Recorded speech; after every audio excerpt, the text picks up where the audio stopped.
নমস্কাৰ, good morning. আমি আজি আকৌ তোমালোকৰ লগত আলোচনা কৰিম। সিদিনাখন আলোচনা কৰা বস্তুখিনি আমি কণ্টিনিউ কৰিম। আমি সিদিনাখন অধিকাৰৰ বিষয়ে পঢ়িছিলোঁ, আৰু অধিকাৰৰ বিষয়ে পঢ়োঁতে আমি ৰাইটছ বা অধিকাৰৰ অৰ্থটো কি, বেলেগ বেলেগ পলিটিকেল থিংকাৰ্ছে কেনেকুৱা বা কি ধৰণে তাক বিশ্লেষণ কৰিছিলে বা ডেফিনেশ্যন দিছিলে, আৰু ইয়াৰ কেৰেক্টাৰিষ্টিক্স বা বৈশিষ্ট্যসমূহ কি আছিলে, সেইবিলাক আমি আলোচনা কৰিছিলোঁ। তাৰপিছতে আমি আলোচনা আৰম্ভ কৰিছিলোঁ অধিকাৰৰ কি প্ৰকাৰৰ বা কেই প্ৰকাৰৰ। গতিকে আমি তেতিয়া প্ৰকাৰবিলাক চাওঁতে আমি কি পাইছিলোঁ যে এটা হৈছে কি প্ৰাকৃতিক অধিকাৰ বা নেচাৰেল ৰাইটছ, এটা হৈছে অৰ্থনৈতিক অধিকাৰ বা ইকনমিক ৰাইটছ, আৰু তৃতীয়টো হৈছিলে পলিটিকেল ৰাইটছ বা ৰাজনৈতিক অধিকাৰ। এতিয়া এই অধিকাৰবিলাকৰ আকৌ বেলেগ বেলেগ ভাগ আছে। সেই অধিকাৰবিলাকৰ বেলেগ বেলেগ হেৰিবিলাক আমি এতিয়া চাম। প্ৰথমটো হৈছে চিভিল ৰাইটছ বা পৌৰ অধিকাৰ। এই চিভিল ৰাইটছৰ ভিতৰত আকৌ কেইবাবিধো অধিকাৰ আমি পঢ়িবলৈ পাওঁ। গতিকে ৰাইটছৰ বিষয়ে পঢ়োঁতে আমি অলৰেডি পাইছিলোঁ কি যে ৰাইটছ বা অধিকাৰ এনেকুৱা এটা বস্তু যিবিলাক চৰকাৰে আমাক দিয়ে, যাক প্ৰয়োগ কৰিবলৈ আমি আমাৰ আত্মবিকাশ ঘটাব পাৰোঁ। গতিকে এই পৌৰ অধিকাৰবিলাকনো কি, মানুহক কি লাগে? প্ৰথমতে মানুহক কেইটামান খুব গুৰুত্বপূৰ্ণ অধিকাৰৰ প্ৰয়োজন, কিয়নো এই অধিকাৰসমূহ নাপালে এজন মানুহৰ ব্যক্তিত্ব বিকাশ কেতিয়াও হ'ব নোৱাৰে। আৰু তেওঁ জীয়াই থকাৰ প্ৰতি মুহূৰ্ততে যদি তেওঁ শংকাত থাকিব লাগে, তেতিয়াহ'লে তেওঁ কোনো ধৰণৰ উন্নয়নমূলক কাম কাজবিলাকত তেওঁ দিশবিলাকত তেওঁ চকু দিব নোৱাৰিব। সেইকাৰণে জনসাধাৰণৰ উন্নতিৰ হকে আমাক কিছুমান অধিকাৰ দিয়া হৈছে, যি অধিকাৰসমূহ প্ৰয়োগ কৰি পেলাই আমি আমাৰ জীৱনত আত্মবিকাশ কৰিব পাৰোঁ। তাৰ এটা হৈছে জীয়াই থকাৰ অধিকাৰ, ৰাইট টু লাইফ। আমি সকলো মানুহে জীয়াই থাকিব বিচাৰোঁ। গতিকে এই অধিকাৰটোক আমাক ৰক্ষণাবেক্ষণ দি পেলাই ৰাখিব লাগিব। জীয়াই থকাৰ অধিকাৰটো আজিৰ বস্তু নহয়, অতীজৰে পৰা এই বস্তুটো আছিলে। কোনো এজন মানুহে তেওঁ নিজৰ জীৱনটো লৈ যোৱাটো নিবিচাৰে, কাৰণ জীৱনটো লৈ যোৱাৰ পিছতো বাকী অধিকাৰবিলাকৰ বা বাকী বস্তুবিলাকৰ কোনো ভেলিউ বা কোনো মূল্যই নাথাকে। গতিকে আমি জীয়াই থকাৰ আমাৰ এটা অধিকাৰ আছে। এই জীয়াই থকাৰ অধিকাৰটো ক্ষেত্ৰত কি হৈছে, আমাক ৰক্ষণাবেক্ষণ দিব লাগিব। যদি আমাক জীয়াই থাকিবলৈ সুখ শান্তিৰে নিদিয়ে, আমি অনগল সংঘাতত থাকোঁ, অনগল টেনশ্যনত থাকোঁ, তেতিয়াহ'লে আমাৰ জীয়াই থকাৰ কোনো ভেলিউ নাথাকিব। গতিকে এই জীয়াই থাকিবলৈ যাওঁতে যিখিনি আমাৰ লাইফৰ সুৰক্ষা লাগে বা যিখিনি আমাক ৰক্ষণাবেক্ষণ দিব লাগে, সেইখিনি দিয়াৰ ব্যৱস্থা চৰকাৰে কৰিব লাগিব। গতিকে এতিয়া হৈছে কি, জীয়াই থাকিবলৈ যাওঁতে এজন ব্যক্তিয়ে আত্মহত্যা কৰিব পাৰেনে? ৰাইট টু লাইফ বুলি কওঁতে তেওঁ নিজৰ লাইফটোতে নিব পাৰেনে? গতিকে থমাছ একুইনাছে কি ক'ব বিচাৰিছে যে যিজন ব্যক্তিয়ে নিজৰ লাইফটো নিয়ে, তাৰমানে আত্মহত্যা কৰিবলৈ বিচাৰে, তেওঁ অকল নিজৰ কাৰণে নহয়, তেওঁ সমাজৰ ওচৰতো নহয়, তেওঁ ভগৱানৰ ওচৰতো তেওঁ অপৰাধী। কাৰণ কোনো এজন ব্যক্তিয়ে তেওঁ নিজৰ লাইফটো তেওঁ ল'ব নোৱাৰে। গতিকে আত্মহত্যা কৰাটো কোনেও নিবিচাৰে। দ্বিতীয়তে, এজন ব্যক্তিয়ে যেতিয়া কি কৰে, আত্মহত্যা কৰে, গতিকে তেতিয়া কি হ'ব, তেওঁ কাৰোবাক হত্যা কৰিলে, নৰহত্যা কৰিলে, এজন ব্যক্তিয়ে কোনোবা এজন লোকক নৰহত্যা কৰিলে, তেতিয়াহ'লে তেওঁৰ শাস্তি কি হ'ব? তেওঁতো শাস্তি নোপোৱাকৈ তেওঁ যাব নোৱাৰে। এতিয়া সেই শাস্তিৰ ক্ষেত্ৰত তেওঁৰ বস্তুটো কেনেকুৱা হ'ব, যে তেওঁক eye for eye, tooth for tooth নে, যে তেওঁ কাৰোবাক মাৰিলে গতিকে তেওঁকো মাৰিম? বহুতবিলাক দেশে যিটো ফাঁচি বুলি আমি যিটো কওঁ বা যিটো মৃত্যুদণ্ড বুলি আমি কওঁ, সেইটোক তেওঁলোকে বিৰোধিতা কৰিছে। যে এজন মানুহে যদি কাৰোবাক মাৰিলে, তেতিয়াহ'লে তেওঁক যাৱজ্জীৱন কাৰাদণ্ড দিব লাগে বা দীঘলীয়াকৈ কাৰাদণ্ড ৰাখিব লাগে, তেওঁক মৃত্যুদণ্ড দিব নালাগে। কেতিয়াবা এনেকুৱাও হ'ব পাৰে যে বিচাৰপতিসকলে যেতিয়া মৃত্যুদণ্ড দিছে, তেওঁলোকে হয়তো গোটেই বস্তুখিনি ভালকৈ চালি জাৰি চোৱা নাই, বা তেওঁলোকে হয়তো গোটেই বস্তুখিনি ভালকৈ নাজানে, গতিকে তেওঁলোকে মৃত্যুদণ্ড দি দিছে। গতিকে এজন নিৰ্দোষী মানুহে অযথা তেওঁ কিছুমান শাস্তিৰ সন্মুখীন হ'বলগীয়া হৈছিল। গতিকে এইটো যাতে নহয়, গতিকে কিছুমান foreign countries, Norway, Sweden, Denmark, এইবিলাকে কি কৰিছে, মৃত্যুদণ্ডটোক পোষকতা নকৰে। তেওঁলোকে বৰং কয় যে কোনোবা এজন মানুহক যদি শাস্তি দিবলগীয়া হয় তেতিয়াহ'লে তেওঁক দীঘলীয়াকৈ যাৱজ্জীৱন কাৰাদণ্ড দিব লাগে, সেইটো তেওঁৰ কাৰণে মোৰ দেন এনাফ পানিছমেণ্ট। আনকি যিবিলাক দেশত মৃত্যুদণ্ড প্ৰচলন আছে সেইবিলাকেও কিন্তু কয় যে মৃত্যুদণ্ডটো একেবাৰে লাষ্ট ৰিচৰ্ট, তাক পটককৈ প্ৰয়োগ কৰিব নালাগে। কেতিয়াবা এনেকুৱা হয় যে কিছুমান এনেকুৱা পৰিস্থিতিৰ সৃষ্টি হয় য'ত এই মানুহটোৱে কিবা এটা অদ্ভুত নকৰিবলগীয়া কাম কৰিলে, গতিকে এই গোটেই দিশবোৰ চালি জাৰি চোৱাৰ পিছতহে বিচাৰপতিসকলে ফাঁচি দিয়া বা মৃত্যুদণ্ড দিয়া নিচিনা এটা ডাঙৰ ষ্টেপ হাতত উঠাই ল'ব লাগিব। গতিকে পৰাপক্ষত মানুহ এজনে কাৰোবাক যদি তেওঁ হত্যাও কৰিছে, তেওঁক মৃত্যুদণ্ড নিদি পেলাই তেওঁক যদি কাৰাগাৰত বন্দী কৰি থয় তেতিয়াহ'লেও তেওঁৰ কাৰণে যথেষ্ট পানিছমেণ্ট সেইটো হ'ব। আত্মৰক্ষাৰ অধিকাৰ, দ্বিতীয়টো হৈছে আত্মৰক্ষাৰ অধিকাৰ বা ৰাইট টু ছেল্ফ ডিফেন্স। এজন মানুহক যেতিয়া কোনোবাই আক্ৰমণ কৰিলে তেতিয়া মানুহজনে ছেল্ফ ডিফেন্সত নিজকে বচাবৰ কাৰণে যিকোনো এটা ব্যৱস্থা তেওঁ ল'ব পাৰেনে? চাবলৈ গ'লে কি দেখা গৈছে যে আমাৰ যিবিলাক ভাৰতীয় দণ্ডাধীশ আছে বা আমাৰ যিবিলাক অধিকাৰ আমাৰ ভাৰতীয় আইনে স্বীকৃতি দিছে,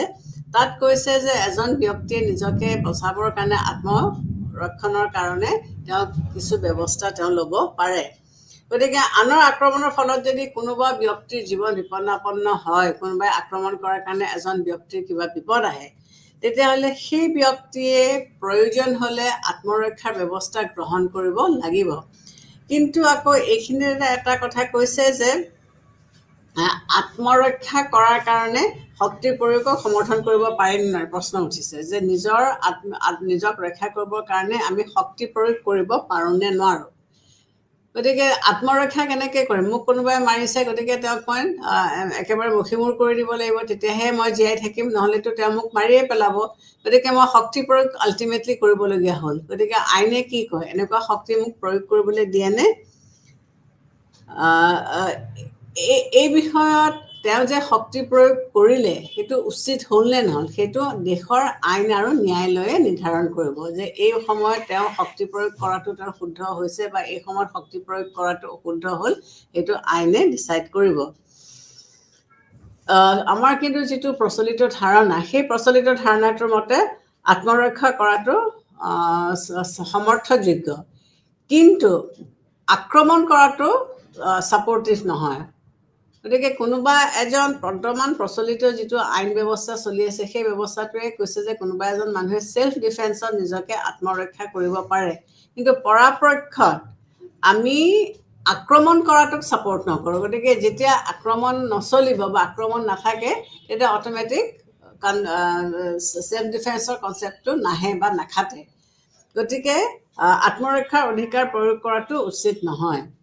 গতিকে আমি আত্মৰক্ষা কৰিবলৈ যাওঁতে আমি আকৌ কাৰোবাকটো অন্যায় কৰিছোঁ, গতিকে সেই পাৰ্টটো আমি চাব লাগিব যে আত্মৰক্ষা কৰাৰ পৰিস্থিতিটোৱেই যাতে সৃষ্টি নহয়। দৰকাৰ পৰিলে নিজকে বচাবতো আমি লাগিবই। কোনোবাই মোক মাৰিবলৈ আহিছে, মই নিজেই জানো গাটো পাতি দিম যে হয় মোক কাটা, গতিকে মইতো নিজকে সদায় বচাবলৈ চাম। কাৰণ অকণমান দেৰি আগতে কৈছোঁ যে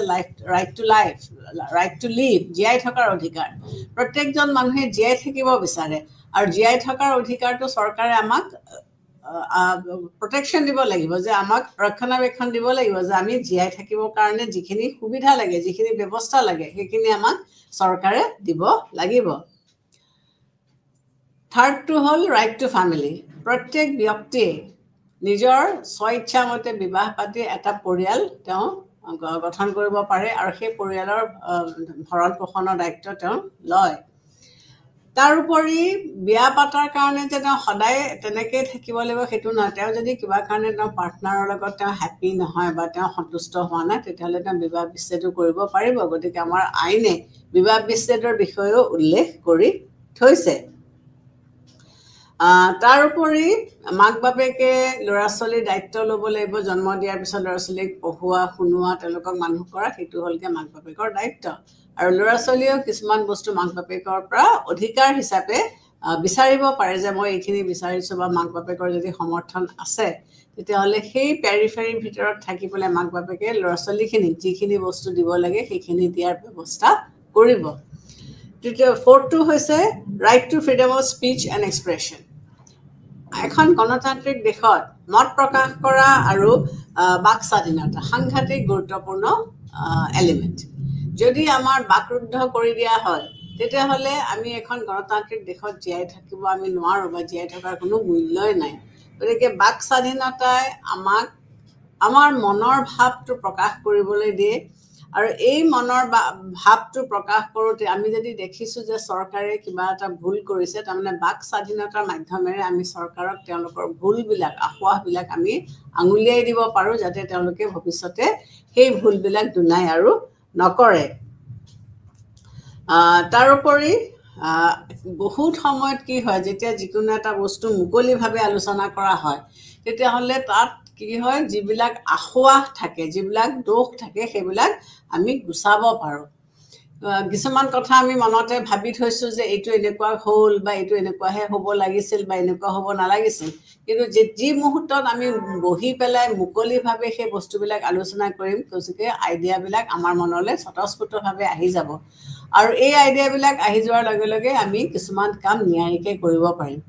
গতিকে বাক স্বাধীনতা বা মত প্ৰকাশ কৰা অধিকাৰটো এখন গণতান্ত্ৰিক দেশত খুবেই অত্যন্ত প্ৰয়োজনীয়। তাৰ উপৰি গণতান্ত্ৰিক শাসন ব্যৱস্থাত কি হৈছে, এই অধিকাৰটো প্ৰয়োজন কিহৰ কাৰণে হৈছে যে আমি যেতিয়া চৰকাৰক ভোটদান দি পেলাই চৰকাৰটো গঠন কৰিম, এই চৰকাৰটো গঠন কৰোঁতে আমি আন দুজনৰ লগত আমাৰ মত আমি বিনিময় কৰিব পাৰিব লাগিব যে এই চৰকাৰটোক আমি ভোট দিয়াটো উচিত। এইবিলাক আমাৰ কথা বতৰা, আমাৰ মত প্ৰকাশ কৰা এই মাধ্যমবিলাকৰ মাধ্যমেৰে আমি কৰিব পাৰোঁ। গতিকে এই অধিকাৰৰ ক্ষেত্ৰত মিলে কি কৈছে যে সকলো লোকে যদি এটা সিদ্ধান্তত আহে, আমি যিকোনো এটা ৰাজনৈতিক ইছ্যু লৈ পেলাই আমি আলোচনা কৰিলোঁ যে সমাজৰ সকলো লোকে সেই ইছ্যুটোৰ ওপৰত তেওঁলোকে মত প্ৰকাশ কৰিলে, কিন্তু কোনোবা এজন ব্যক্তিয়ে নকৰিলে, সেই ব্যক্তিজনকো তেওঁ কিয় নকৰিলে বা তেওঁক সেই সুবিধাটো দিব লাগিব। গতিকে গণতান্ত্ৰিক শাসন ব্যৱস্থাত প্ৰত্যেকজন ব্যক্তিৰে তেওঁ মত প্ৰকাশ কৰা বা তেওঁ অভিমত দিয়াৰ তেওঁৰ সুবিধা আছে। গতিকে এজন ব্যক্তিকো আমি ইয়াৰ পৰা বাদ দিব নোৱাৰোঁ, প্ৰত্যেককে আমি সমানে এই সুযোগ সুবিধাটো আমি দিব লাগিব। তাৰ উপৰি আমি যেতিয়া freedom of speech and expression বুলি কওঁ তেতিয়া আমি প্ৰচাৰ মাধ্যমৰ কথাও কওঁ যে আমাৰ মত প্ৰকাশ কৰা বিষয়বস্তুটো কি হৈছে, আমি নিজৰ ভিতৰতে থাকি আমি হয়তো কৰিব নোৱাৰিব পাৰোঁ। গতিকে আমাক এটা মিডিয়াম লাগিব, মাধ্যম লাগিব। এই মাধ্যমটো হৈছে কি আমাৰ প্ৰচাৰ মাধ্যম। গতিকে এই প্ৰচাৰ মাধ্যমৰ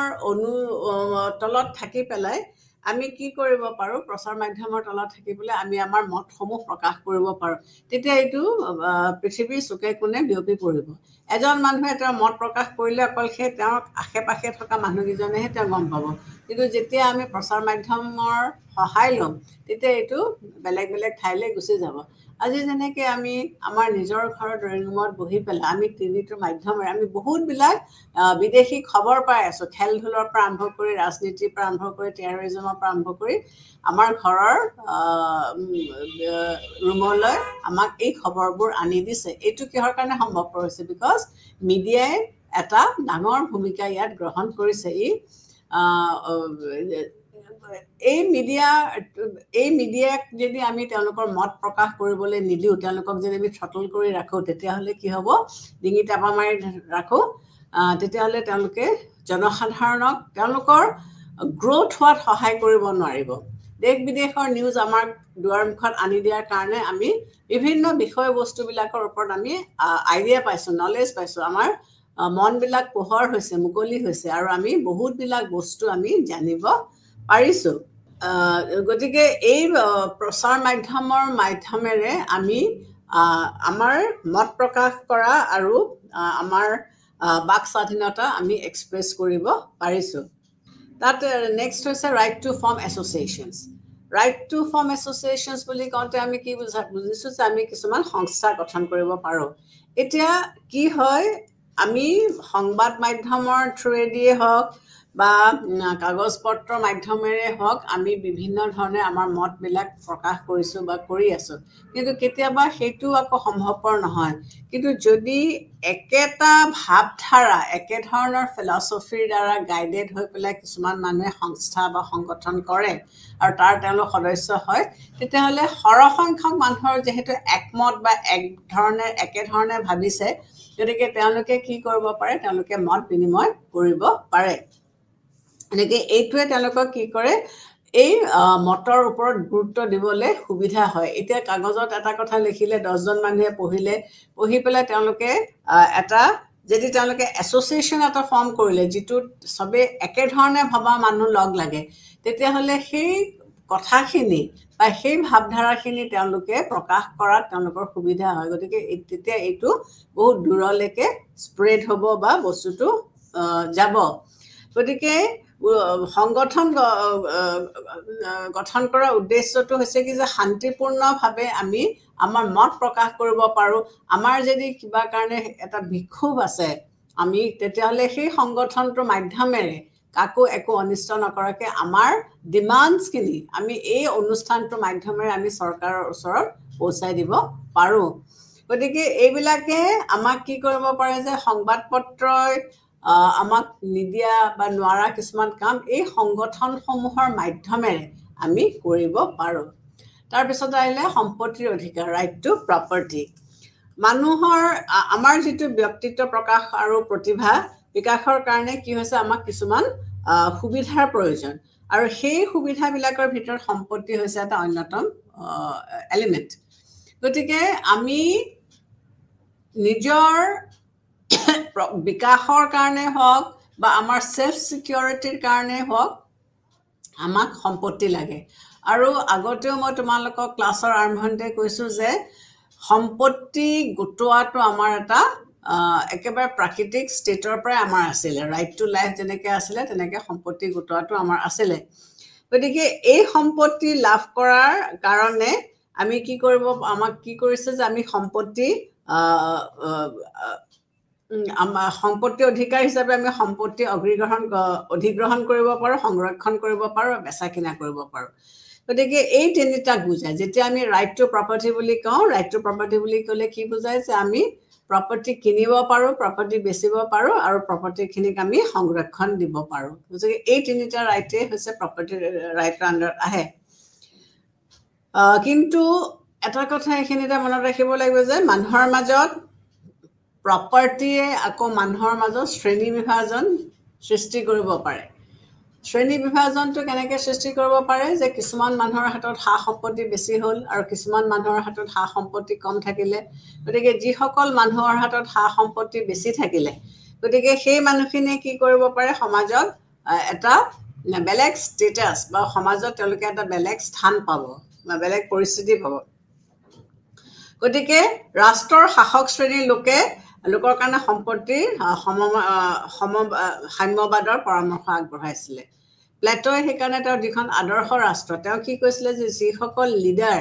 যিসকল নেতা, যিসকলে শাসন কৰিব, তেওঁলোকৰ কিন্তু সম্পত্তিৰ সাম্যবাদৰ কথা কৈছে, যে তেওঁলোকৰ নিজৰ হাতত সম্পত্তি থাকিব নালাগিব। যদি তেওঁলোকৰ হাতত সম্পত্তি থাকে, তেওঁলোক লোভীয়া হ'ব, তেওঁলোকে আত্মকেন্দ্ৰিক হ'ব, পৰিয়ালকেন্দ্ৰিক হ'ব, আৰু তেতিয়া সমাজত শ্ৰেণী বিভাজনৰ সৃষ্টি হ'ব। গতিকে যদিও সম্পত্তি আহৰণ কৰাটো আমাৰ এটা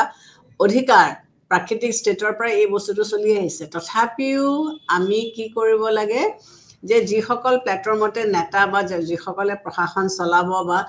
যিজন আইডিয়েল কিং হ'ব, তেওঁ কিন্তু নিজৰ হাতত কোনো ধৰণৰ সম্পত্তি ৰাখিব লাগিব। তেওঁ সম্পত্তিৰ সাম্যবাদৰ ওপৰত কথা তেওঁ কৈছে, কিয়নো সম্পত্তি অহাৰ লগে লগে সমাজখন দুটা শ্ৰেণীত বা দুটা বিভাজনত ভাগ হৈ যাব। পুঁজিপতি আহি যাব, কেপিটেলিষ্ট আহি যাব। গতিকে আল্টিমেটলি য'ত কেপিটেলিজম আহি যাব, তাত শোষণ আহিব, এক্সপ্লইটেশ্যন হ'ব। আৰু কাৰ্ল মাৰ্ক্সে যিটো কৈছিলে যে সমাজখন আকৌ দুটা ভাগত ভাগ হৈ যাব, হেভছ এণ্ড হেভ নটছৰ মাজত ভাগ হৈ যাব। কিন্তু আল্টিমেটলি আকৌ তেওঁ ডিক্টেটৰশ্বিপ অফ দ্য প্ৰলিটেৰিয়েটৰ কথা কৈছে যে এওঁলোকে পুঁজিবাদীক নাইকিয়া কৰিবলৈ চেষ্টা কৰিব। কিন্তু এইখিনি কথা ঠিকেই, কিন্তু বেলেগ বেলেগ যিসকল পলিটিকেল থিংকাৰ্ছ আছে, বেলেগ বেলেগ পলিটিকেল থিংকাৰ্ছে আকৌ তেওঁলোকে বেলেগ বেলেগ ধৰণেৰে প্ৰপাৰ্টিৰ অধিকাৰবিলাক বিশ্লেষণ কৰিছিলে। কিছুমানে কি কৈছে আজিকালি যুগত যে যদি আমাৰ ব্যক্তিগত সম্পত্তি থাকে তেতিয়াহ'লে মানুহবিলাক বেছি কৰ্মী হৈ যাব তেওঁলোকে উৎসাহ পাব যে আমি টকা গোটাই পেলাই আমি নিজকে সুৰক্ষা বা সুৰক্ষিত কৰিব পাৰিছোঁ গতিকে তেওঁলোকক আমি আত্মসুৰক্ষা কৰাৰ সুবিধা এটাহে দিছোঁ এৰিষ্টটলেও তেওঁৰ দিনতে তেওঁ প্ৰাইভেট প্ৰপাৰ্টিক তেওঁ সমৰ্থন কৰিছিলে কিন্তু তেওঁ কি কৈছিলে যে আন আন অধিকাৰৰ নিচিনাকৈ সম্পত্তিৰ অধিকাৰ চৰম অধিকাৰ হিচাপে তেওঁ বিবেচনা কৰাটো উচিত নহয় বুলি কৈছিলে গতিকে তেওঁ সমৰ্থন কৰিছিলে ঠিকেই কিন্তু অন্য অধিকাৰৰ নিচিনাকৈ ইয়াক এবছলিউট বুলি তেওঁ বিবেচনা কৰা নাছিলে ৰাজহুৱা স্বাৰ্থৰ খাতিৰত চৰকাৰে অধিকাৰৰ ওপৰত হস্তক্ষেপ কৰিব পাৰে গতিকে যদি কাৰোবাৰ সম্পত্তি পাহাৰ হৈ গৈছে আৰু সেইটোৱে জনসাধাৰণৰ বিনিষ্ট কৰে তেতিয়াহ'লে কিন্তু তেওঁ কৈছে কি যে চৰকাৰে তাত হস্তক্ষেপ কৰিব পাৰিব সমাজবাদী আদৰ্শ যিবিলাক দেশত আছে সেইবিলাকেও কিন্তু ক্ষমতাৰ বিষয়ত কিছুমান সীমাবদ্ধতা আৰোপ কৰিছে যে যিবিলাক দেশত সমাজবাদী ভাৱধাৰা প্ৰচলিত আছে সেই দেশবিলাকেও কিন্তু কৈছিল যে সম্পত্তি বা প্ৰপাৰ্টি আহৰণ কৰোঁতে আমি দৰকাৰ সাপেক্ষে আমি কিছুমান তাত নিয়ন্ত্ৰণ আমি কৰিব লাগিব তাৰপিছতে আহিলে শিক্ষাৰ অধিকাৰটো অত্যন্ত প্ৰয়োজনীয় বা গুৰুত্বপূৰ্ণ কিয়নো নাগৰিকসকল যদি শিক্ষিত নহয় তেতিয়াহ'লে তেওঁলোকে কিন্তু তেওঁলোকৰ অধিকাৰসমূহক ভালকৈ ব্যৱহাৰ কৰিব নাজানিব প্ৰথম কথা তেওঁলোকৰ অধিকাৰসমূহনো কি সেইটোৱে তেওঁলোকে নাজানিব দ্বিতীয়তে এই অধিকাৰসমূহ যদি কোনোবাই ভংগ কৰিছে বা তেওঁলোকৰ ওপৰত কোনোবাই হস্তক্ষেপ কৰিছে তেতিয়াহ'লে সেইবিলাকক কেনেকৈ আকৌ পুনৰ ঘূৰাই পাব সেইবিলাক আইডিয়াও হয়তো তেওঁলোকৰ নহ'ব সেইকাৰণে শিক্ষাই মানুহক পোহৰ দিয়ে শিক্ষাই মানুহক নলেজ দিয়ে চ' শিক্ষা থাকিলেহে মানুহে বেলেগ যিবিলাক সা সুবিধা আছে সেই সা সুবিধাবিলাক তেওঁলোকে উপভোগ কৰিব পাৰিব গতিকে মানুহে শিক্ষা নহ'লে তেওঁলোকে কোনো এটা দিশতে তেওঁলোকে আগবাঢ়ি যাব নোৱাৰিব গতিকে শিক্ষা থাকিলে মানুহে তেওঁলোকৰ চিন্তা শক্তি বৃদ্ধি হয় তেওঁলোকৰ মনবিলাক ফৰকাল হয় তেওঁলোকে অন্ধবিশ্বাসৰ পৰা আঁতৰি থাকিব পাৰে গতিকে এইদৰে তেওঁলোকে কি দেখিব পাৰিছে তেওঁলোকে বিভিন্ন ধৰণৰ সুযোগ সুবিধা কিছুমান তেওঁলোকে উপলব্ধি কৰিব পাৰিছে তাৰপিছতে আহিলে ধৰ্ম আৰু বিবেকৰ অধিকাৰ ৰাইট টু ৰিলিজিয়ন এণ্ড কনচায়েন্স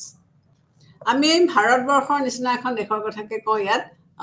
বিভিন্ন ধৰ্মীয়বাসী লোকে একেলগে বসবাস কৰিছে প্ৰত্যেকজন ব্যক্তিকে আমি কি কৰিব লাগিব তেওঁলোকক কোনো ধৰণৰ অসুবিধা নোহোৱাকৈ তেওঁলোকক আমি কি কৰিবলৈ দিব লাগিব তেওঁলোকৰ ধৰ্ম পালন কৰিবলৈ আমি দিব লাগিব গতিকে নিজৰ ধৰ্ম চৰ্চা কৰিব পাৰিব আৰু এই ধৰ্ম চৰ্চা ধৰ্মীয় চিন্তাধাৰা কৰোঁতে তেওঁলোকৰ যিবিলাক নীতি নিয়ম আছে সেই নীতি নিয়মবিলাক তেওঁলোকে পালন কৰিব পাৰিব যেতিয়ালৈকে সেই নীতি নিয়মবিলাকে আকৌ আনৰ ধৰ্ম পালনত কোনো ধৰণৰ সংঘাতৰ সৃষ্টি নকৰে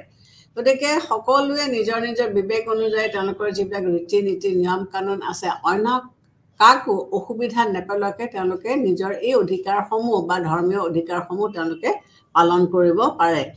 গতিকে আমি ভাৰতবৰ্ষখনৰ ক্ষেত্ৰতে আমি কওঁ যে আমি এখন ধৰ্ম নিৰপেক্ষ ৰাষ্ট্ৰ বুলি নিজকে পৰিচয় দিছোঁ আৰু এই ধৰ্ম নিৰপেক্ষ ৰাষ্ট্ৰত নাগৰিকসকলে নিজৰ ৰুচি অভিৰুচি অনুযায়ী নিজৰ ধৰ্ম আৰু ধৰ্মৰ লগত জড়িত যিবিলাক আনুষ্ঠানিক কাৰ্যকলাপ আছে সেইবিলাক তেওঁলোকে পালন কৰিব পাৰে আৰু চৰকাৰেও তেওঁলোকক এইবিলাক আনুষ্ঠানিক কাৰ্যকলাপবিলাক পালন কৰিবৰ কাৰণে তেওঁলোকক সুযোগ সুবিধাবোৰ দিছে কিন্তু এইখিনিতে এটা কথা মন কৰিব লাগিব যে এই ধৰ্মীয় আনুষ্ঠানিকতাসমূহ পালন কৰিবলৈ যাওঁতে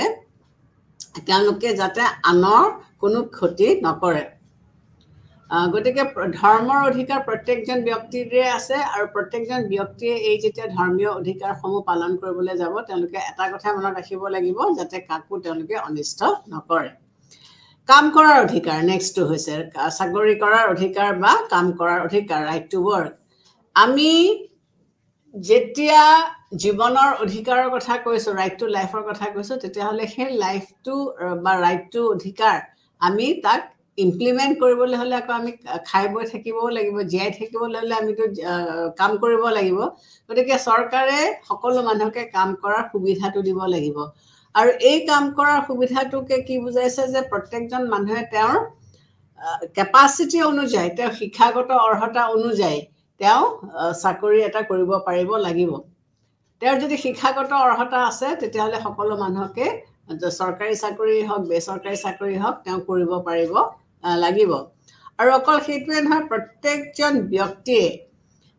কাম কৰোঁতে আমি পুৰুষ বা মহিলা তেওঁলোকৰ মাজত আমি কোনো ধৰণৰ তাৰতম্য আমি আনিব নোৱাৰোঁ একে কামৰ কাৰণে একে দৰমহা এজন পুৰুষে এজন পুৰুষ ডাক্তৰে তেওঁ ডাক্তৰজন বেলেগ কিবা বুলি আমি ভাবিলে নহ'ব পুৰুষ আৰু মহিলা তেওঁলোক একেখন কলেজৰে একে ডিগ্ৰী লৈ তেওঁলোকে পাছ কৰি আহিছে বা তেওঁলোকৰ একেটা ডিগ্ৰী গতিকে সেই ডিগ্ৰীটোৰ অনুযায়ী তেওঁলোকে দৰমহাটো পাব লাগিব তাৰোপৰি আমি কল্যাণকামী ৰাষ্ট্ৰৰ কথা কৈছোঁ এই কল্যাণকামী ৰাষ্ট্ৰৰ লক্ষ্য বা কল্যাণকামী ৰাষ্ট্ৰৰ উদ্দেশ্যটো কি হৈছে যে যিবিলাক নিবনুৱা আছে বা যিসমূহ দেশ দুৰ্ভিক্ষত ভুগিছে বা তেওঁলোকৰ যিবিলাক সমস্যা আছে এই সমস্যাবিলাকক কি কৰিব লাগিব কল্যাণকামী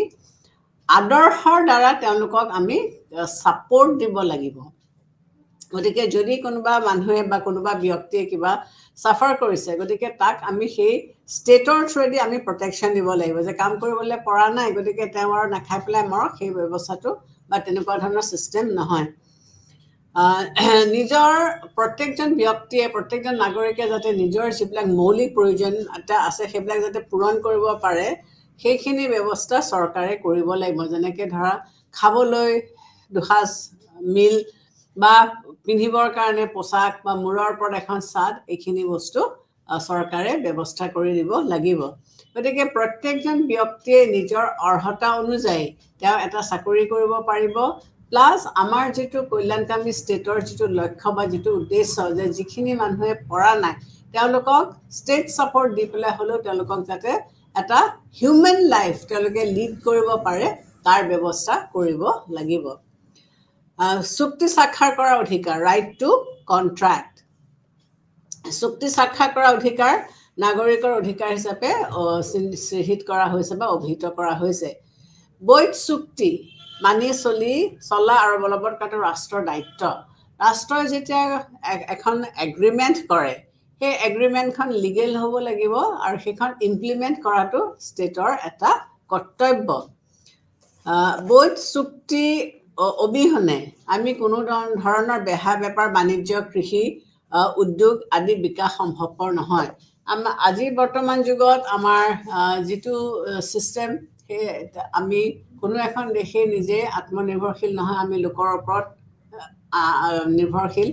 প্ৰত্যেকে পৰস্পৰৰ ওপৰত নিৰ্ভৰশীল গতিকে আমি কিছুমান মেমৰেণ্ডাম অফ আণ্ডাৰষ্টেণ্ডিং মাও বুলি যিটো কওঁ মেমৰেণ্ডাম অফ আণ্ডাৰষ্টেণ্ডিং এইটো আমি কৰিব লাগিব আৰু এইবিলাক কৰোঁতে ষ্টেটে চাব লাগিব যে এইবিলাক প্ৰপাৰ ৱেত ইমপ্লিমেণ্ট হৈছেনে নাই কালচাৰেল ৰাইটছ সাংস্কৃতিক অধিকাৰ আগতেও মই কৈছোঁ যে আমি ভাৰতবৰ্ষৰ কথা যদি কওঁ তেতিয়া আমি ইয়াত কি দেখিছোঁ যে ইয়াত বিভিন্ন ধৰণৰ সাংস্কৃতিক লোকে একেলগে বসবাস কৰিছে প্ৰত্যেকৰে নিজৰ নিজৰ সংস্কৃতি বেলেগ নিজৰ নিজৰ ড্ৰেছ পোছাক নিজৰ নিজৰ ৱে অফ চেলিব্ৰেটিং ফেষ্টিভেলছ এইবিলাক বেলেগ গতিকে এইবিলাক নিজৰ ইচ্ছা অনুযায়ী আৰু নিজৰ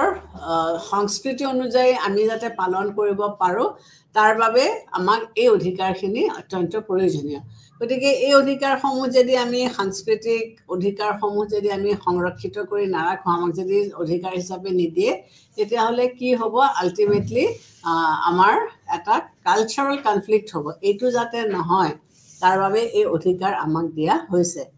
আৰু ফাইনেলি ইকুৱেলিটি বিফৰ ল আইনৰ দৃষ্টিত সকলো সমান এই অধিকাৰটো অত্যন্ত প্ৰয়োজনীয় আমাৰ যিটো ব্যক্তি স্বাধীনতা ৰক্ষা কৰাৰ আমাৰ যিটো উদ্দেশ্য লৈ আইন সৃষ্টি কৰা হৈছে এই আইনে কি কৰে সকলোকে সমান চকুৰে চায় এখন সমাজত ধনী দুখীয়া নিজ উচ্চ খাপ এই সকলোবিলাক বস্তু থাকে কিন্তু আইনে এই ডিফাৰেঞ্চবিলাক নামানে আইনৰ দৃষ্টিত সকলো সমান কোনোবা এজন ব্যক্তিয়ে যদি অপৰাধ কৰিলে সি মিনিষ্টাৰে হওক সি মিনিষ্টাৰ পুতেকে হওক বা সি এজন সাধাৰণ খেতিয়কৰ ল'ৰা হওক শাস্তি বা পানিছমেণ্ট কিন্তু একেটাই হ'ব গতিকে আইনৰ চকুত সকলো সমান, ইকুৱেলিটি বিফৰ ল। আইনে কোনো মানুহকে উচ্চ বা আইনে কোনো মানুহকে নিচ বুলি নাভাবে। প্ৰত্যেক মানুহকে সমান দৃষ্টিৰে চাই, সকলো মানুহ সমান। গতিকে কোনোবাই যদি কিবা এটা ভুল কৰে, সি কোনটো ষ্ট্ৰাটাৰ কিয় নহওক লাগিলে, এইটো ডাজ নট মেটাৰ। গতিকে ভুল কৰিলে একেধৰণৰ শাস্তি বা একেধৰণৰ পানিছমেণ্টে তেওঁলোকে পাব। তাৰপিছতে আহিলে ৰাজনৈতিক অধিকাৰ, পলিটিকেল ৰাইটছ। আমাৰ এই ৰাজনৈতিক অধিকাৰসমূহনো কি? প্ৰথম অধিকাৰটো হৈছে ভোটাধিকাৰ, ৰাইট টু ভোট। আমি বৰ্তমানে এখন গণতান্ত্ৰিক দেশত আছোঁ, আৰু অকল ভাৰতবৰ্ষই নহয়, পৃথিৱীৰ বিভিন্ন দেশে গণতান্ত্ৰিক প্ৰক্ৰিয়াটো আঁকোৱালি লৈছে। আৰু এই গণতন্ত্ৰৰ মূল মন্ত্ৰটো হৈছে কি? ভোটাধিকাৰ। ভোটাৰসকলে, নাগৰিকসকলে ভোট দি পেলাই তেওঁলোকৰ পচন্দ অনুযায়ী তেওঁলোকে কি কৰিব পাৰে? চৰকাৰ বাছি ল'ব পাৰে। আৰু এই চৰকাৰক আমি প্ৰত্যেকজন ব্যক্তিয়ে ভোট দিওঁ। প্ৰতি 5 বছৰৰ মূৰে মূৰে অন্তৰে আমি ভোট দি পেলাই আমি এওঁলোকক চৰকাৰ গঠন কৰিবলৈ আমি তেওঁলোকক সুবিধাটো দিছোঁ বা আমি ক্ষমতাটো দিছোঁ। গতিকে তেওঁলোকক বিধানসভালৈ বা কেন্দ্ৰীয় সভালৈ আমি তেওঁলোকক নিৰ্বাচিত কৰি আমি পঠিয়াইছোঁ। গতিকে আমাৰ এই ভোটাধিকাৰটোৱে কি কৰিছে? এখন চৰকাৰ গঠন কৰাত সহায় কৰিছে। আৰু যদি আমি দেখিছোঁ যে যিখন চৰকাৰক আমি ভোট দি পেলাই পঠিয়ালোঁ, কিন্তু সেই চৰকাৰখনে যথোচিতভাৱে বা যি ধৰণে আমি বিচাৰিছিলোঁ তেওঁলোকে আমাক কাম কাজ কৰি দিব পৰা নাই, তেতিয়াহ'লে হয়তো পিছৰ নিৰ্বাচনত আমি তেওঁলোকক হয়তো ভোটো নিদিব পাৰোঁ। গতিকে যদি এখন ষ্টেটত নিৰ্বাচন সময়মতে চলি নাথাকে, তেতিয়াহ'লে সব ধৰণৰ ডেভেলপমেণ্টেল প্ৰচেছ ব্লক হৈ যাব বা বন্ধ হৈ যাব। আৰু স্তব্ধ হৈ যোৱাৰ লগে লগে এখন দেশৰ কেতিয়াও বিকাশ নহয়। গতিকে যেতিয়া সময়মতে নিৰ্বাচন হৈ পেলাই আমি আমাৰ পচন্দদায়ক বিধায়কসকলক বাছি লৈ তেওঁলোকৰ দ্বাৰা আমাৰ চৰকাৰ চলাব নোৱাৰোঁ, তেতিয়াহ'লে এখন দেশৰ বিকাশ বা এখন দেশৰ উন্নতি কেতিয়াও হ'ব নোৱাৰিব। পিছৰটো হৈছে ৰাইট টু বি ইলেক্টেড, নিৰ্বাচিত হোৱাৰ অধিকাৰ। এজন ব্যক্তিয়ে কেৱল ভোট দিলেই নহ'ব। ভোট দিবলৈ যাওঁতে তেওঁ বহুতো বিচাৰ বিবেক বুদ্ধি তেওঁ খটুৱাব লাগিব যে তেওঁ কাক ভোট দিব। কিন্তু অকল সেইটোৱে নহয়, তেওঁ আকৌ লোকক যে অকল ভোট দি থাকিব সেইটো নুবুজায়। তেওঁ নিজেও দৰকাৰ পৰিলে ইলেকশ্যন খেলিব পৰা তেওঁৰ হাতত সেই কেপাচিটিটো বা সেই সামৰ্থ্যটো থাকিব লাগিব। গতিকে তেওঁ বিধানমণ্ডলৰ সদস্য হোৱাৰ যিটো অধিকাৰ, সেইটো তেওঁৰ হাতত থাকিব লাগিব। গতিকে ৰাজনৈতিক অধিকাৰ লগতে নিৰ্বাচনত প্ৰতিদ্বন্দ্বিতা কৰিব পৰা অধিকাৰটো সমানে গুৰুত্বপূৰ্ণ। গতিকে মই ভোটাধিকাৰ দিলোঁ, মোৰ ৰাইট টু ভোট মই এক্সাৰচাইজ কৰিলোঁ, কিন্তু দৰকাৰ পৰিলে মই নিজেও এজন কেণ্ডিডেট হিচাপে কণ্টেষ্ট কৰিব পাৰিব লাগিব। এই অধিকাৰ অবিহনে ভোটাধিকাৰৰ অধিকাৰ একেবাৰে মূল্যহীন। মোৰ হাতত যদি এই অধিকাৰটো নাথাকে, তেতিয়াহ'লে ভোট দিয়া অধিকাৰটো সম্পূৰ্ণৰূপে মূল্যহীন। গতিকে ইংলেণ্ড, আমেৰিকা, লণ্ডন এই জেগাবিলাকত কিছুমান ঠাইত খুব আগতীয়াকৈ ভোটাৰসকলক এই অধিকাৰটো দিছিলে, কিছুমান ঠাইত ভোটাৰসকলক এই অধিকাৰটো আকৌ অলপ দেৰিকৈ দিছিলে। কিন্তু আল্টিমেটলি কি হৈছে যে বিধানমণ্ডলবিলাকত আমি যেনেকৈ ভোট দি পেলাই নিৰ্বাচিত কেণ্ডিডেটসকলক পঠিয়াব পাৰোঁ, তেনেকৈ আমিও দৰকাৰ পৰিলে কেণ্ডিডেট হিচাপে নিজে কণ্টেষ্ট কৰিব পাৰোঁ। Right to hold public office বা চাকৰি লাভ কৰাৰ অধিকাৰ। প্ৰত্যেকজন ব্যক্তিয়ে তেওঁ অৰ্হতা অনুযায়ী তেওঁ চৰকাৰী চাকৰি এটা কৰিব পৰা অধিকাৰ তেওঁ থাকিব লাগিব। নিৰ্দিষ্ট সময়ত বা বয়সত তেওঁ কি কৰিব লাগিব? তেওঁ যদি তেওঁ অৰ্হতা আছে, সেই অৰ্হতা সম্পন্ন লোকজনে চৰকাৰী চাকৰি এটা পাব। তেওঁ এটা নিৰ্দিষ্ট সময়লৈকে তেওঁ কাম কৰিব পাৰিব, আৰু এই নিৰ্দিষ্ট সময়টো পাৰ হৈ যোৱাৰ পিছত তেওঁ অৱসৰ ল'ব লাগিব। গতিকে প্ৰত্যেকজন ব্যক্তিয়ে তেওঁৰ পলিটিকেল ৰোলটো কি চাই পেলাই তেওঁ কি কৰিব পাৰিব? তেওঁ দেশৰ প্ৰধানমন্ত্ৰী হ'ব পাৰিব, তেওঁ মন্ত্ৰীসভাৰ সদস্য হ'ব পাৰিব, আৰু আন চাকৰি কৰ্মচাৰীকো তেওঁ নিয়োগ কৰিব বা তেওঁক নিয়োগ কৰা হয়। গতিকে প্ৰত্যেকজন ব্যক্তিয়ে চৰকাৰী চাকৰি বা উচ্চপদস্থ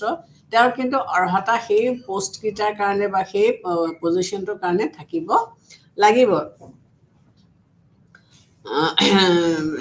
ৰাজনৈতিক পদবীৰ ক্ষেত্ৰত যদিও এটা ঊৰ্ধ্বতম সীমা নাথাকে, তথাপিও প্ৰশাসনীয় সেৱা বা কাৰ্যকাল বা যিসকলে আমোলা এওঁলোকৰ বা অন্যান্য নিৰ্দিষ্ট পোষ্টবিলাকত এটা বয়সৰ মাৰ্ক কাঠি ধৰি দিয়া হয় আৰু সেই বয়সৰ বয়স থকা সময়ছোৱাৰ ভিতৰত তেওঁলোকে চাকৰি কৰিব পাৰিব গতিকে সকলো ব্যক্তিয়ে তেওঁলোকৰ নিজৰ নিজৰ অৰ্হতা অনুযায়ী তেওঁলোকে চৰকাৰী পদত তেওঁলোকে নিযুক্তি ল'ব পাৰিব আৰু এই ক্ষেত্ৰত কোনো ধৰণৰ ভেদাভেদ কৰা নহয় কিন্তু চৰকাৰে কেতিয়াবা কি কৰিব পাৰে যে আমাৰ যিবিলাক অনুন্নত আৰু পিছপৰা জাতি বা জনজাতীয় লোক আছে তেওঁলোকক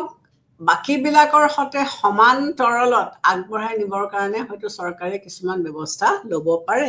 সেইটো এটা বেলেগ ইস্যু গতিকে আল্টিমেটলি আমি কি বুজিছোঁ যে প্ৰত্যেকজন ব্যক্তিয়ে যাৰ অৰ্হতা আছে যাৰ গুণ আছে যাৰ কেপাচিটি আছে তেওঁলোকে কি কৰিব পাৰে তেওঁলোকে চৰকাৰী চাকৰি কৰিব পাৰে আৰু তেওঁলোকে এটা নিৰ্দিষ্ট সময়লৈকে চৰকাৰী চাকৰিটো কৰিব আৰু সেই নিৰ্দিষ্ট সময়টো পাৰ হৈ যোৱাৰ পিছত তেওঁলোকে আকৌ অৱসৰ ল'ব লাগিব ৰাইট টু পেটিশ্যন আবেদন কৰাৰ অধিকাৰ আবেদন কেতিয়া কৰিব জনসাধাৰণৰ যদি কিবা অভাৱ অভিযোগ আছে আৰু এই অভাৱ অভিযোগসমূহ কৰ্তৃপক্ষই কি কৰিছে ভালকৈ সমাধান কৰিব পৰা নাই তেতিয়াহ'লে উচ্চ বিষয়া বা উচ্চ এটা লেভেলত আমি আবেদন কৰিব পাৰোঁ আমি পেটিশ্যন কৰিব পাৰোঁ গতিকে এইবিলাকৰ মাধ্যমেৰে আমি কি কৰিব পাৰোঁ যদি আমাৰ সুযোগ সুবিধাসমূহ আমাক কোনোবাই দিয়া নাই বা আমাৰ পৰা বঞ্চিত কৰিছে তেতিয়াহ'লে আমি তেওঁলোকৰ এগেইনষ্টে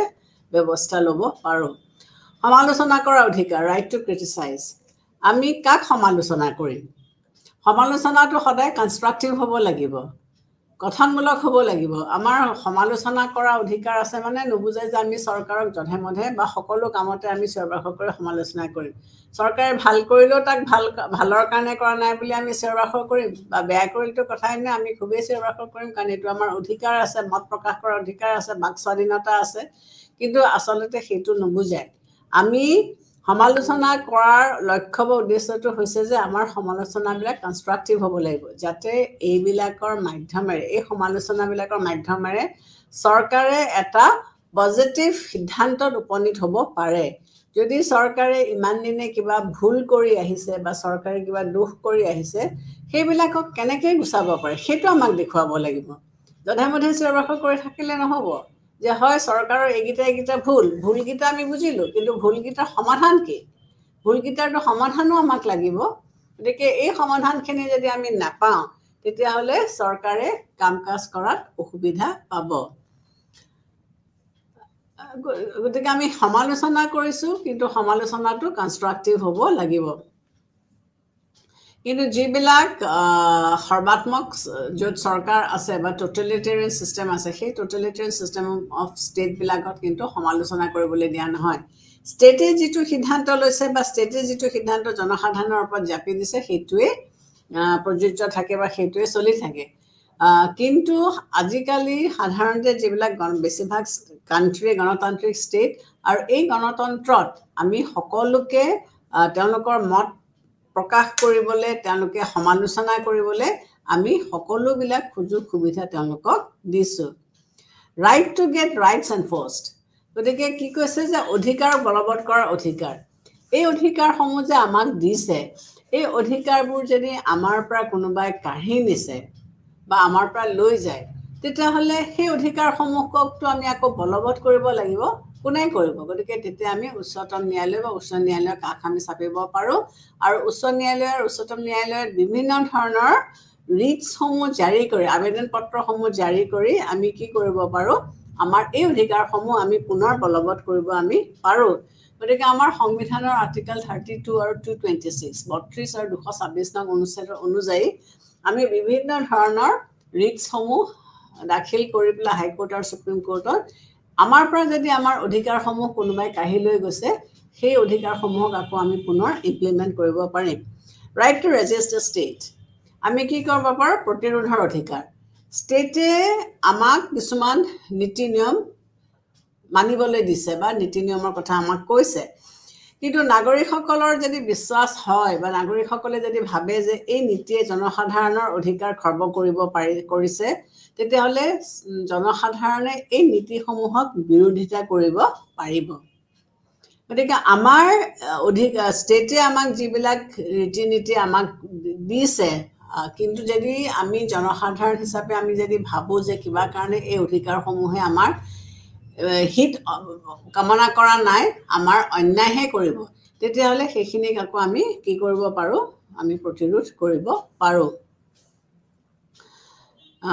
আমি কেতিয়াবা কি কৰিব পাৰোঁ যিসকল চৰকাৰী বিষয়াই এই নীতিসমূহ ইমপ্লিমেণ্ট কৰিছে আমি যদি তেওঁক সেই বস্তুবোৰ বেয়া পাইছোঁ তেতিয়াহ'লে আমি বিভিন্ন সংবাদ মেলৰ মাধ্যমেৰে সংবাদ পত্ৰৰ মাধ্যমেৰে বা ইলেক্ট্ৰনিক মিডিয়া বা প্ৰিণ্ট মিডিয়াৰ মাধ্যমেৰে আমি এই বস্তুবিলাক সকলোৰে আগত আমি আনি দিব পাৰোঁ আৰু আমি এটা সুস্থ সবল জনমত গঠন কৰি পেলাই সেই তেনেকুৱা আইন যিটোক ভাবোঁ যে আমাৰ অনিষ্ট হ'ব বা আমাৰ অসুবিধা হ'ব তেতিয়াহ'লে সেইটোক আমি ইমপ্লিমেণ্ট কৰিবলৈ নিদিয়াকৈও ৰাখিব পাৰোঁ তৃতীয় অধিকাৰটো আছিলে অৰ্থনৈতিক অধিকাৰ ইকনমিক ৰাইটছ ইকনমিক ৰাইটছ আমাৰ যিখিনি অধিকাৰৰ বিষয়ে আমি কথা পাতিছোঁ সেই অধিকাৰৰ ভিতৰত অৰ্থনৈতিক অধিকাৰটো এটা ইম্পৰ্টেণ্ট এলিমেণ্ট এই অৰ্থনৈতিক অধিকাৰ যদি নাথাকে তেতিয়াহ'লে কেৱল পলিটিকেল ৰাইটছ বা ছ'চিয়েল ৰাইটছবিলাকে আমাৰ কোনো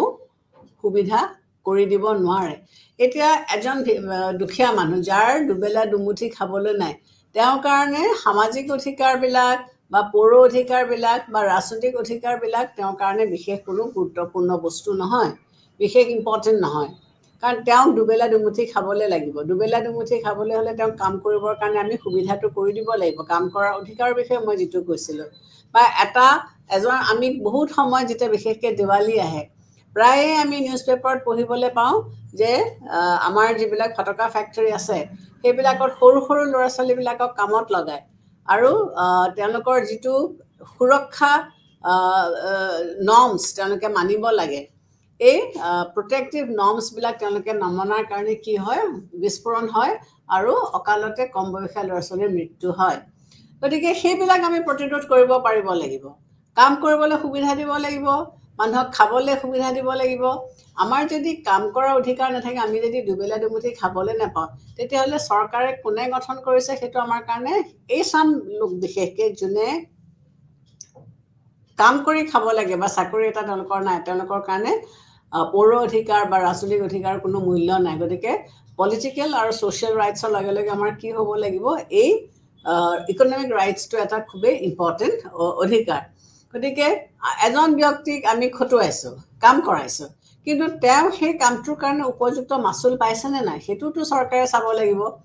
এতিয়া বহুত সময়ত কি হয় কোম্পানীবিলাকে বিশেষকৈ প্ৰাইভেট কোম্পানীবিলাকে যথেষ্ট কম পইচাত মানুহখিনিক খটুৱায় আৰু মানুহখিনিয়েও কি হয় তেওঁলোকে আশা এটা পালি ৰাখে যে আজি নহ'লেও কাইলৈ মোৰ চাকৰিটো কিজানি নিয়মীয়াকৰণ কৰি দিয়া হ'ব পাৰ্মানেণ্ট হ'ব গতিকে আজি মই কম পইচাতে খাটো কিন্তু এইদৰে খাটি কি কৰে আল্টিমেটলি তেওঁলোকক চাকৰিটো নিদিয়ে তেওঁলোকৰ পৰা কিন্তু মেক্সিমাম কাম উলিয়াই লয় গতিকে এইটো অন্যায় গতিকে চৰকাৰে এই দিশটো চাব লাগিব যাতে সকলো মানুহকে তেওঁলোকে কি কৰিছে কাম কৰাৰ সুবিধা দিছে গতিকে অৰ্থনৈতিক ৰাইটছ বা ইকনমিক ৰাইটছৰ আণ্ডাৰত আকৌ আমাৰ তিনিটা ভাগ আছে এটা হৈছে কি কাম কৰাৰ অধিকাৰ ৰাইট টু ৱৰ্ক এটা হৈছে কি ৰাইট টু এডিকুৱেট ৱেজেছ তাৰমানে উপযুক্ত মাচুলৰ অধিকাৰ দৰকাৰ বিশ্ৰাম আৰু জিৰণিৰ অধিকাৰ গতিকে এই বস্তুখিনি নাথাকিলে কি হ'ব এজন ব্যক্তিয়ে তেওঁ সুকলমে বা ভালকৈ কাম কৰিব নোৱাৰিব গতিকে এজন মানুহক কাম কৰিবলৈ তেওঁৰ অৰ্হতা অনুযায়ী দিব লাগিব তেওঁক প্ৰপাৰ ৰেষ্ট আৱাৰ্ছ লাগিব এজন মানুহে দিনে ৰাতিয়ে কাম কৰিব নোৱাৰে কিমান ঘণ্টা কাম কৰিব এইবিলাক ফেক্টৰী আইনবিলাকত আগতীয়াকৈ তৈয়াৰী কৰা থাকে তেওঁ মাহত ছুটি পাব বছৰত কেইদিন ছুটি পাব তেওঁ কিবা বোনাছ পাব এই গোটেইবিলাক বস্তু আমাৰ ধুনীয়াকৈ ভালকৈ আমাৰ সংবিধানত বা তেওঁলোকৰ যিবিলাক ফেক্টৰী আইনছ এই ফেক্টৰী আইনবিলাকত এই বস্তুবিলাক লিখা থাকে তাৰোপৰি এজন মানুহে মই আগতেও কৈছোঁ যে কাম কৰাৰ বিনিময়ত তেওঁ দৰমহা পাব আৰু এই দৰমহাটো তেওঁ কামৰ লগত সমাজঞ্চতা ৰাখি পেলাই হ'ব লাগিব যে তেওঁক খুব কম পইচা দি পেলাই তেওঁক বহুত কামত খটুৱাব নোৱাৰে বা খটুৱাটো অনুচিত সো এইখিনি হৈছে আমাৰ ইকনমিক ৰাইটছ এতিয়া এই অধিকাৰবিলাক যে আমি পাইছোঁ এই অধিকাৰবিলাক যে আমি উপভোগ কৰিছোঁ ইয়াক আমি সংৰক্ষণ কেনেকৈ কৰিছোঁ আমি সেফগাৰ্ডছ কেনেকৈ দিছোঁ আমি সংবিধানে আমাক অধিকাৰ কিছুমান দিছে প্ৰত্যেকখন দেশৰ নিজৰ নিজৰ সংবিধান আছে আৰু এই সংবিধানত প্ৰত্যেকখন দেশে কাক কিমান অধিকাৰ দিছে ইনফ্যাক্ট কোৱা হয় যে এখন দেশ কিমান উন্নত কিমান ডেভেলপ এইটো নিৰ্ভৰ কৰে তেওঁলোকে নাগৰিকসকলক কিমান সুবিধা দিছে কিমান অধিকাৰ দিছে গতিকে নাগৰিকে পোৱা অধিকাৰৰ ওপৰতহে এখন দেশৰ ডেভেলপমেণ্ট বা এখন দেশ কিমান উন্নত সেইটো আমি অনুমান কৰিব পাৰোঁ কিন্তু এই অধিকাৰসমূহ আমাৰ পৰাটো কোনোবাই লৈ যাব পাৰে কাৰণ এইটো মানুহৰ নিয়ম আমি আগতেও পাইছিলোঁ যে প্ৰাকৃতিক ষ্টেটৰ পৰা মানুহে কিহৰ কাৰণে ষ্টেটৰ সৃষ্টি হ'ল যে মানুহে যিবিলাক বস্তু গোটাই পিটাই আনিছিলে নিজৰ খাদ্যই হওক নিজৰ যিকোনো এটা সম্পত্তি হওক আন কিছুমান মানুহ সদায় ৰৈ থাকে যিয়ে তেওঁলোকৰ পৰা কাঢ়ি আনিবলৈ বিচাৰে গতিকে সেইখিনিক সুৰক্ষা দিবৰ কাৰণে হবছৰ দিনত কি হ'ল এখন সামাজিক চুক্তি কৰা হৈছিলে ছ'চিয়েল এগ্ৰিমেণ্ট কৰা হৈছিলে এতিয়া আধুনিক যুগত য'ত চৰকাৰ আহিল আইন আহিল ল আহিল এতিয়া কি কৰা হয় আমাৰ অধিকাৰসমূহ টানি নিবৰ কাৰণে কাঢ়ি নিবৰ কাৰণে এতিয়াও এচাম মানুহ ৰৈ আছে গতিকে ইয়াক আমি কিছুমান মেজাৰ্ছ আমি এডাপ্ট কৰিব লাগিব যাৰ মাধ্যমেৰে এই অধিকাৰসমূহ সুৰক্ষিত হৈ থাকে যাতে এই অধিকাৰসমূহ আমাৰ পৰা কোনেও কাঢ়ি লৈ যাব নোৱাৰে তাৰে ভিতৰত এটা হৈছে সংবিধান মতে আমাৰ পৰা যদি আমাৰ অধিকাৰসমূহ কোনোবাই কাঢ়ি নিবৰ কাৰণে চেষ্টা কৰে তেতিয়াহ'লে আমাৰ এখন লিখিত সংবিধান আছে য'ত এই গোটেই বস্তুবিলাক লিপিবদ্ধ হৈ আছে আৰু এই সংবিধানখনে আমাক কি উপায়েৰে এই অধিকাৰসমূহৰ ওপৰত যাতে কোনেও হস্তক্ষেপ কৰিব নোৱাৰে বা হস্তক্ষেপ কৰিলে ইয়াক কেনেকৈ নাইকিয়া কৰি পেলাই আমি আমাৰ অধিকাৰসমূহ পুনৰ আকৌ ঘূৰাই পাওঁ তাৰ ব্যৱস্থা উল্লেখ কৰা হৈছে গতিকে আমি সংবিধানত উল্লেখ কৰা অধিকাৰসমূহক আমি উপভোগ কৰিবলৈ যাওঁতে চৰকাৰৰ ওপৰত আমি কিছুমান সীমাবদ্ধতা আৰোপ কৰি দিছোঁ গতিকে চৰকাৰকো আমি সচেতন কৰি দিছোঁ যে আমাৰ এখন লিখিত সংবিধান আছে আৰু এই সংবিধানখনে আমাক কি দিব আৰু কোনে আমাৰ ওপৰত কি ধৰণে হস্তক্ষেপ কৰিব নোৱাৰে সেই গোটেই বস্তুবিলাক আমি লিখিতভাৱে আমি পাওঁ গতিকে যিবিলাক বিধান ৰচনা কৰা আছে সেইবিলাক বিষয়ে চৰকাৰে সেই বিধি বিধানবিলাকৰ ওপৰত গুৰুত্ব দি চৰকাৰে তেওঁলোকৰ কাম কাজবিলাক চলাই নিব লাগিব চৰকাৰে তেতিয়াহে কাম কৰিব পাৰিব গতিকে চৰকাৰে আমাৰ যিবিলাক অধিকাৰ বা আমাৰ যিবিলাক ৰাইটছ আছে সেই অধিকাৰসমূহ বা সেই ৰাইটছসমূহ আমাৰ পৰা যধে মধে বা যেনেকৈ তেনেকৈ তেওঁলোকে কাঢ়ি নিব নোৱাৰে তাৰপিছত হৈছে আইনৰ শাসনৰ জৰিয়তে ৰুল অফ ল বুলি কওঁতে আমি কি বুজি পাইছোঁ যে আইনৰ শাসন যিবিলাক দেশত প্ৰচলিত আছে সেই লোকসকলে সেই দেশবিলাকত কোনো লোকে আইনক উলংঘা কৰাৰ অপৰাধৰ বাহিৰে আন কোনো কাৰণত তেওঁলোকক আটক কৰিব নোৱাৰে যিবিলাক দেশে ৰুল অফ ল ফ'ল' কৰে সেই ৰুল অফ ল ফ'ল' কৰা দেশবিলাকে কোনো লোককে আইন শৃংখলা ভংগ কৰাৰ বাহিৰে অন্য কোনো কাৰণতে তেওঁলোকক আটক কৰিব নোৱাৰে তাৰোপৰি বিচাৰকসকলৰ অনুমতি অবিহনে কোনো লোককে অনিৰ্দিষ্ট কালৰ বাবে আটক কৰি ৰাখিব নোৱাৰে গতিকে আইনৰ ৰুলবিলাক বা আইনৰ শাসন বা ৰুল অফ ল য'ত আছে তাত কি কৰিব নোৱাৰে কোনো মানুহক বিনা কাৰণত আটক কৰিব নোৱাৰে আৰু বিচাৰকসকলে অনুমতি নিদিলে কোনো লোকক তেওঁলোকে বিনা অনুমতিৰে তেওঁলোকক আটক কৰি ৰাখিব নোৱাৰে আৰু তেনে দেশত কি হয় বিভিন্ন শ্ৰেণীৰ লোকৰ কাৰণে বিভিন্ন আইন আদালতৰ ব্যৱস্থা নাথাকে য'ত আইনৰ শাসন চলে ৰুল অফ ল চলে তাত সকলো মানুহৰ কাৰণে একেখন আদালতে তাত বেলেগ বেলেগ লোক আৰু বেলেগ বেলেগ মানুহৰ কাৰণে বেলেগ বেলেগ আদালত বা হেৰি নাই সকলো অপৰাধীকে একেধৰণৰ আইনৰ জৰিয়তে বিচাৰ কৰা হয় এজন খেতিয়কৰ ল'ৰাই যদি কিবা দোষ কৰে এজন মিনিষ্টাৰৰ ল'ৰাই যদি কিবা দোষ কৰে শাস্তি কিন্তু একেই তেওঁ মিনিষ্টাৰৰ ল'ৰাৰ কাৰণে সাৰি যাব এওঁ খেতিয়কৰ ল'ৰাৰ কাৰণে তেওঁ কষ্ট পাব তেনেকুৱা ধৰণৰ কথা নহয় আৰু একেটা দোষৰ কাৰণে সমান শাস্তি পাব গতিকে ইয়াত ধনী দুখীয়াৰ কথা নহয় যিবিলাক দেশত আইনৰ শাসন চলে তাত এই ধৰণৰ নিয়মবিলাক চলে দ্বিতীয়তে আমাৰ অধিকাৰসমূহ আমি কেনেকৈ আৰু সংৰক্ষণ কৰিব পাৰিম 2 নম্বৰতে 3 নম্বৰতে কোৱা হৈছে যে through the separation of powers মানে ক্ষমতাৰ পৃথকীকৰণ নীতি আমি এতিয়া যদি চাওঁ মন্টেস্কুৱে এই থিয়ৰী অফ ছেপাৰেশ্যনৰ কথা তাৰ পৃষ্ঠপোষকতা কৰিছিলে তেওঁ কৈছিলে যে চৰকাৰৰ 3টা যি অংগ আছে আইনসভা বিধানসভা আৰু কাৰ্যপালিকা এইকেইটাক প্ৰত্যেককে স্বতন্ত্ৰতা দি নিজৰ নিজৰ এৰিয়াৰ ওপৰত তেওঁলোকক কাম কৰিবলৈ দিব লাগে ইটোৱে সিটোৰ ওপৰত যাতে হস্তক্ষেপ নকৰে এটাৰ পৰা আনটোক পৃথককে তেওঁলোকে ৰখাৰ কথা কৈছে গতিকে প্ৰত্যেকটা অংগই যেতিয়া স্বাধীনভাৱে নিজৰ নিজৰ কাম কৰিবৰ কাৰণে তেওঁলোকে সুবিধা পাব তেতিয়া এটা অংগই কি কৰিব ইটো অংগক স্বেচ্ছাচাৰী হৈ যাবলৈ কেতিয়াও নিদিয়ে তেওঁলোকে চকু ৰাখিব তেওঁলোকে বাধা দিব যে এটা অংগই বেছিকে মানে হস্তক্ষেপ কৰিছে গতিকে ছেপাৰেশ্যন অফ পাৱাৰ থাকিলে কি হ'ব প্ৰত্যেকটা বিভাগে প্ৰত্যেকটা অংগই নিজৰ নিজৰ এৰিয়াৰ ভিতৰত থাকি পেলাই তেওঁলোকে তেওঁলোকৰ কাম কাজবিলাক কৰিব গতিকে এনে অৱস্থাত কোনো অংগ স্বেচ্ছাচাৰী হৈ পেলাই কাম কৰিব নোৱাৰা হ'ব তৃতীয়তে ফ'ৰ্থতে কি হৈছে স্বাধীন ন্যায়পালিকাৰ জৰিয়তে ইণ্ডিপেণ্ডেণ্ট জুডিচিয়াৰী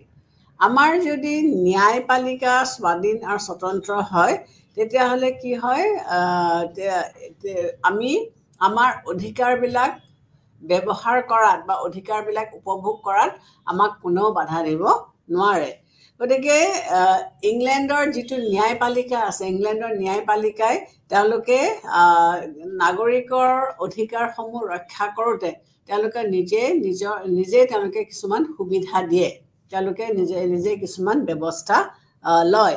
গতিকে তেওঁলোকে আল্টিমেটলি কি হ'ব পাৰে যে স্বতন্ত্ৰ হৈ থকাৰ কাৰণে তেওঁলোকে শুদ্ধ আৰু কোনো ধৰণৰ প্ৰেছাৰত নহাকে তেওঁলোকে কিছুমান ডিচিশ্যন ল'ব পাৰে ঠিক তেনেকৈ ভাৰতবৰ্ষতো হওক আমেৰিকাতো হওক আমাৰ ন্যায়পালিকাটোক আমি স্বতন্ত্ৰ কৰি ৰাখিছোঁ যাতে ন্যায়পালিকাৰ ওপৰত জনসাধাৰণৰ আস্থা থাকে আৰু তেওঁলোকে যিবিলাক সুযোগ সুবিধা আমাক দিছে এই সুযোগ সুবিধাবিলাকক আমি কি কৰিব পাৰোঁ ভালকৈ ব্যৱহাৰ আমি কৰিব পাৰোঁ গতিকে ন্যায়পালিকাৰ মাধ্যমেৰে এটা সচল ন্যায়পালিকা যদি থাকে তেতিয়াহ'লে নাগৰিকসকলে তেওঁলোকৰ অধিকাৰসমূহ উপভোগ কৰাত কোনো ধৰণৰ অসুবিধাৰ সন্মুখীন হ'বলগীয়া নহয়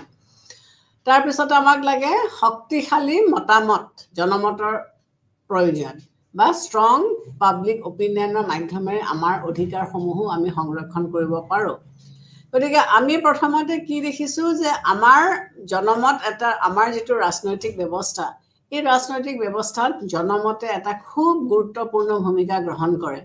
গতিকে আমাৰ যদি জনমতটো ষ্ট্ৰং হয় তেতিয়াহ'লে আমাক বা আমি পাবলগীয়া আমাৰ অধিকাৰবিলাক কোনেও কাঢ়ি নিব নোৱাৰে যদি কোনোবা চৰকাৰী বিষয়া বা কোনোবা চৰকাৰী অনুষ্ঠান প্ৰতিষ্ঠানে যদি এনেকুৱা ধৰণৰ কিবা এটা প্ৰয়াস কৰে তেতিয়াহ'লে এই চৰকাৰী আমাৰ এই যিটো পাব্লিক অপিনিয়ন যিটো মতামত এইটোৱে কি কৰিব তেনেধৰণৰ কাম কৰাৰ পৰা তেওঁলোকক বিৰত ৰাখিব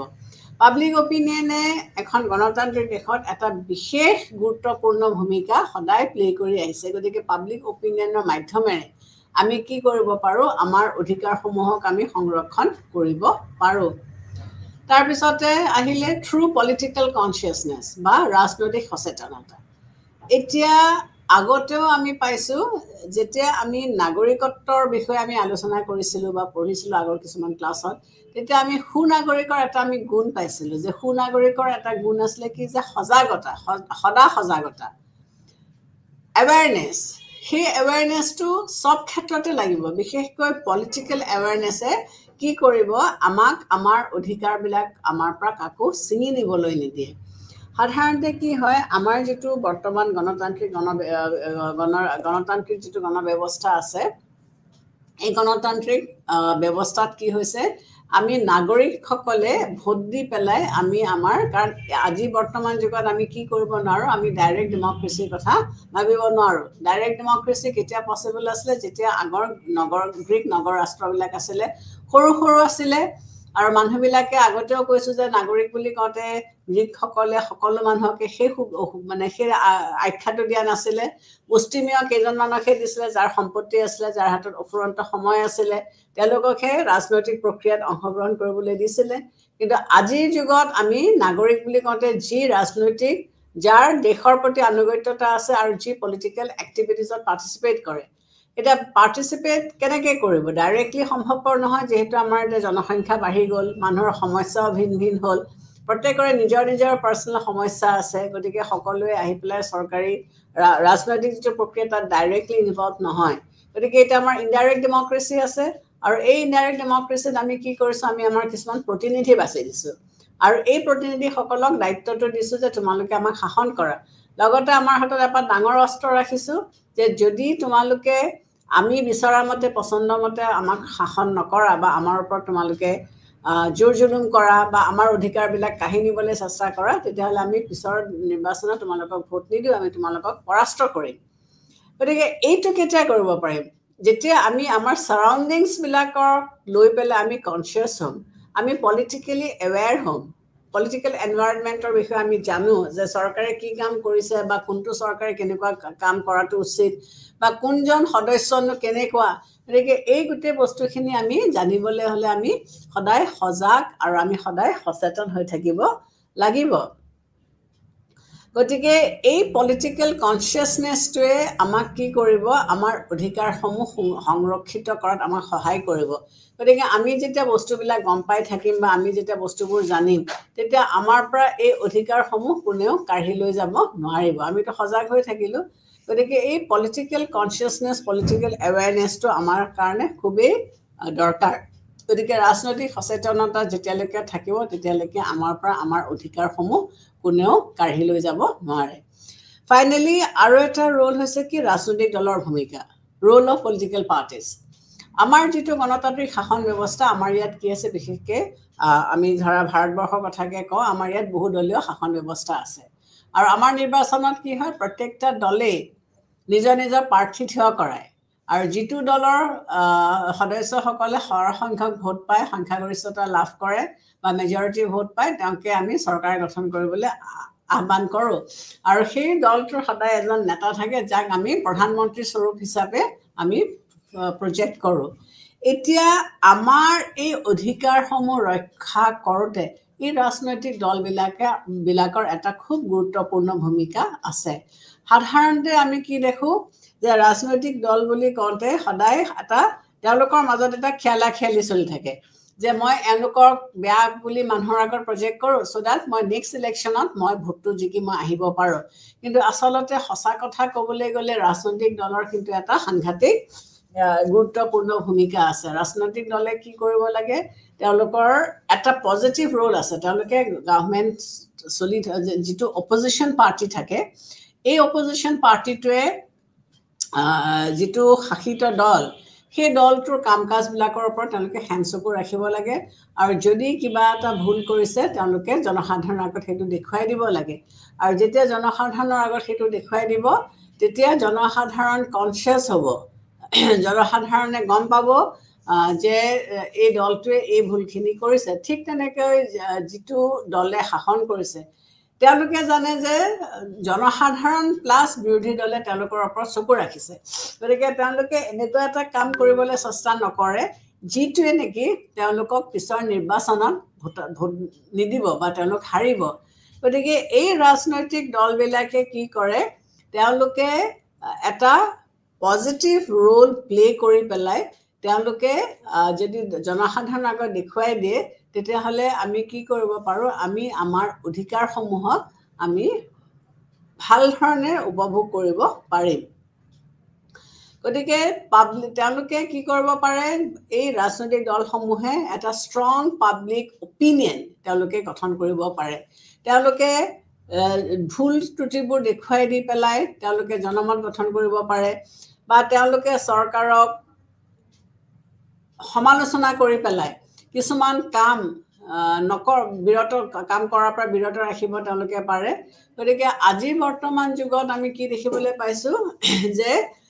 ৰাজনৈতিক দলৰ আমাৰ অধিকাৰসমূহ ৰক্ষণাবেক্ষণ কৰোঁতে তেওঁলোকৰ এটা বিশেষ ভূমিকা আছে এই ক্ষেত্ৰত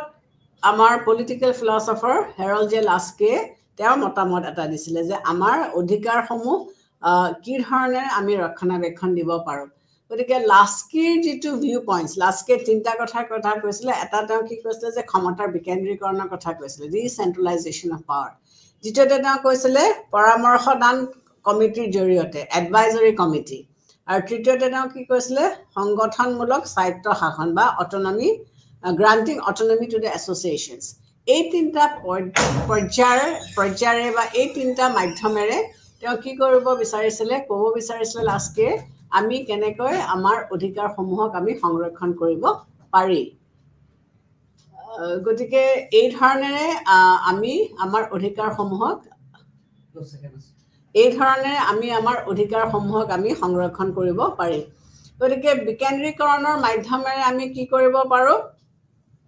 আমি অধিকাৰবিলাকক ৰক্ষণাবেক্ষণ দিব পাৰোঁ গতিকে যেতিয়া ৰক্ষণাবেক্ষণ দিওঁ তেতিয়া নাগৰিকসকলক আমি কি কৰিছোঁ বিকেন্দ্ৰীকৰণৰ মাধ্যমেৰে আমি তেওঁলোকক সকলো পৰ্যায়তে আমি ইনভলভ কৰাব পাৰিছোঁ আৰু এই ইনভলভমেণ্টৰ থ্ৰুৱেদি আমি আমাৰ অধিকাৰসমূহক ৰক্ষণাবেক্ষণ দিব পাৰিছোঁ থেংক ইউ